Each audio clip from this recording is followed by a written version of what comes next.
Salut les gars, on se retrouve aujourd'hui pour un nouveau débrief un peu spécial. Donc voilà, en cette période de trêve internationale, on a une petite pause, un petit peu de football. Mais voilà, on a quand même eu aujourd'hui un très bon match amical, un choc entre deux grandes nations. La France contre le Brésil aujourd'hui, à Boston. Voilà, question d'avoir un peu un aperçu des deux équipes avant le mondial. Deux équipes bien sûr qui font partie du top 6 hein, des nations favorites à la victoire finale. On va débriefer ce match tranquillement. On va voir ce que ces nations ont pu nous proposer, les enseignements qu'on a pu tirer justement de cette rencontre avant le mondial. Et voilà, on y va. Bah déjà, pour commencer dans ce match, moi j'ai vraiment aimé l'entame de match de la France. J'ai trouvé que les Bleus sont très bien rentrés dans leur match.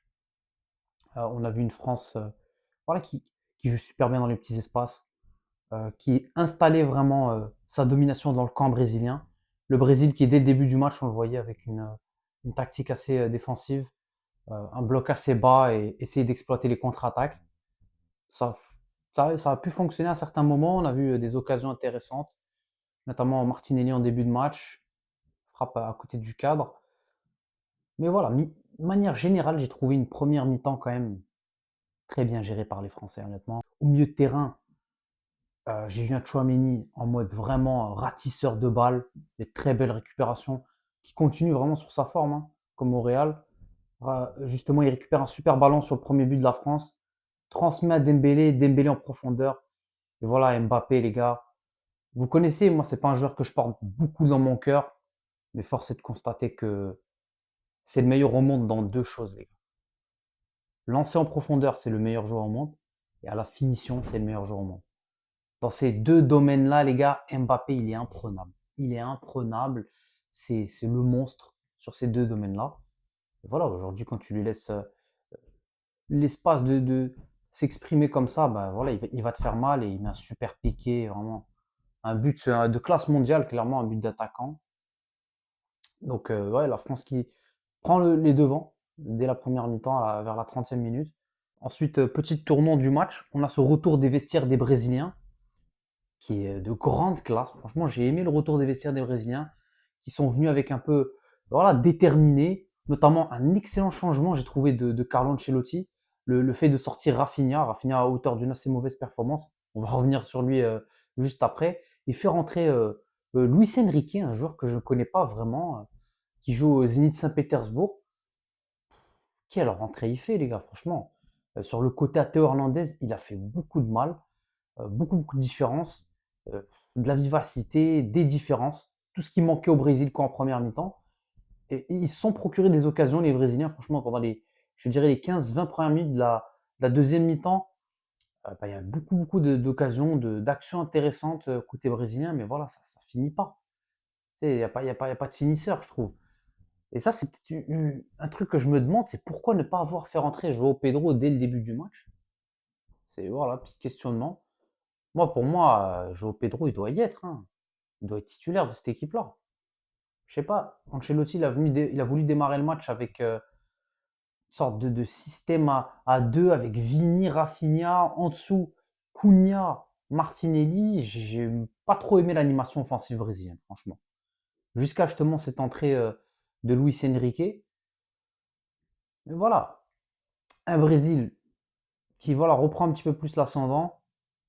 Et moi, je me suis dit, surtout avec le carton rouge d'Upamecano, je me suis dit qu'ils auront encore plus l'occasion d'asseoir un peu la domination et aller chercher l'égalisation. Ah, malheureusement, les gars dites-vous, en une contre-attaque, ils se sont fait terminer. Une ressortie de balle, mesdames et messieurs, d'une grande classe. Euh, on a du Olysée, Ekitike, ça combine, ça joue, ça casse le double rideau défensif, les doubles lignes. On a un boulevard, Olysée qui se retrouve avec énormément d'espace aux abords de la surface et qui transmet un ballon dans un super timing à Ekitike qui voilà, finit ce ballon d'un petit piqué, une finition de classe mondiale aussi, Ekitike, franchement. Petit piqué, encore une fois, pour Lobé Ederson. Non, honnêtement, les gars, les Français, ça va être très dangereux à la Coupe du Monde. Moi, je vous le dis, les gars, ça, c'est le premier enseignement que je peux tirer de ce match. c'est que les Français, les gars, ils vont faire mal, franchement, dans cette Coupe du Monde, je pense. Ils ont un vivier offensif exceptionnel.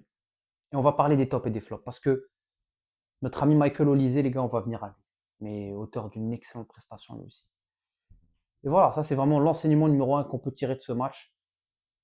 L'équipe de France va être très dangereuse. Et je pense que, voilà, avec l'Espagne, ça se tape pour le favori numéro un pour moi. Clairement.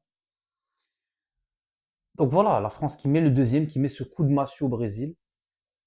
C'est compliqué.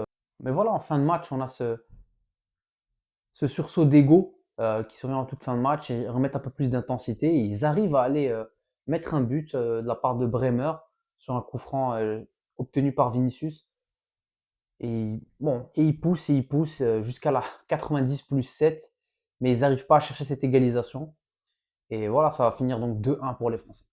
Deuxième enseignement que je peux tirer de ce match, j'espère que Carlo Ancelotti est en train d'appeler Bruno Guimaraes et de lui dire frérot, t'es où?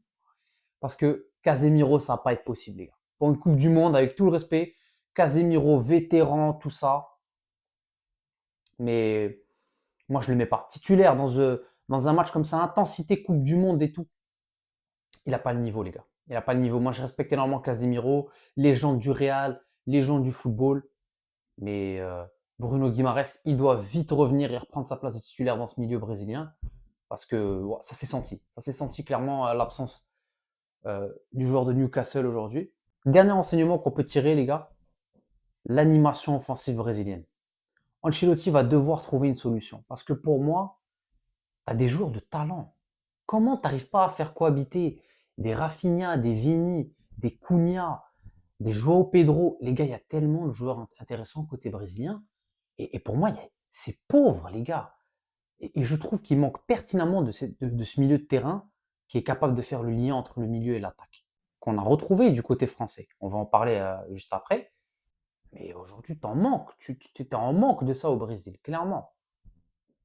Donc, je sais pas. Mais casse-tête pour le coach italien, vraiment, va falloir trouver des solutions parce qu'au mondial, je m'attends à voir de meilleures choses.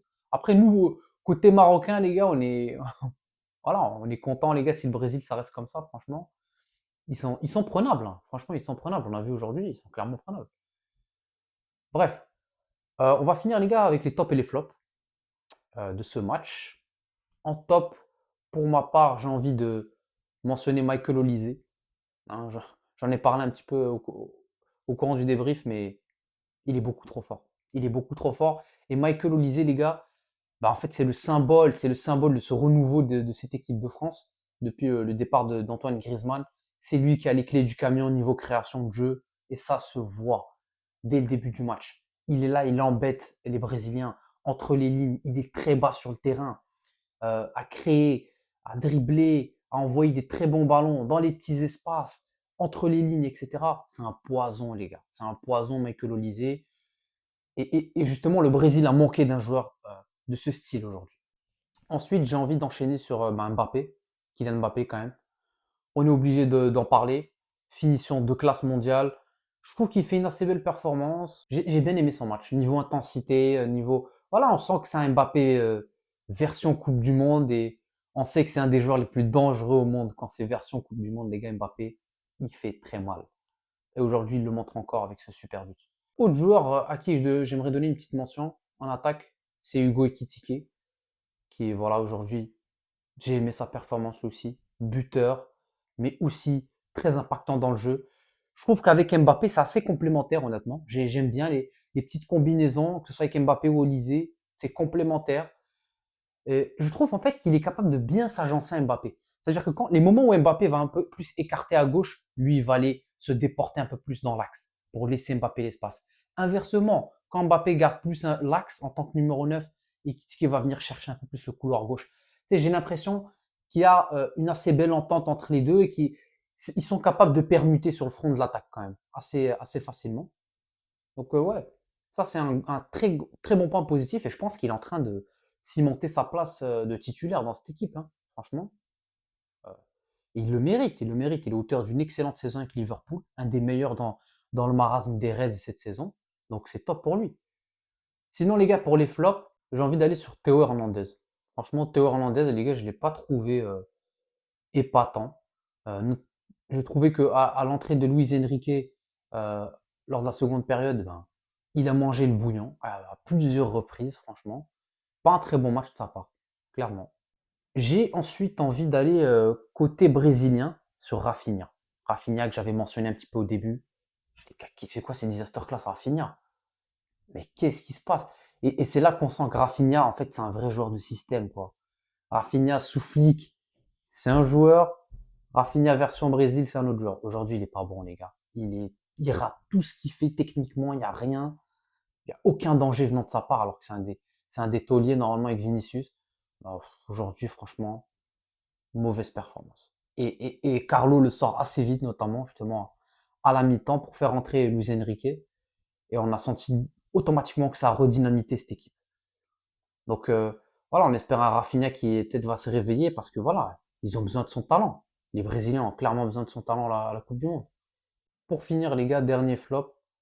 Bon, j'aimerais mentionner la défense brésilienne. Cette charnière. Après, voilà, je suis peut-être un peu dur parce que c'est pas la charnière titulaire, hein. On a vu première apparition de Pereira avec Bremer à côté. J'ai pas trouvé top. Beaucoup de longs ballons pas précis, ça perdait beaucoup de ballons. En fait, à la relance, c'est pas très propre, je trouve. Même dans les duels et tout, c'est pas beaucoup d'erreurs. Ça sort tard sur les duels. Enfin, c'est pas incroyable, honnêtement. Donc, vivement que le Brésil retrouve Gabriel et Marquinhos, qui est leur charnière titulaire quand même. Donc, voilà. Dites-moi ce que vous avez pensé du match, les gars, en commentaire. Dites-moi quel est votre favori pour ce mondial qui, franchement, me hype énormément, personnellement. Et ouais, voilà. Abonnez-vous, likez, partagez, les gars. Et nous, on se retrouve pour de prochains débriefs. Ciao.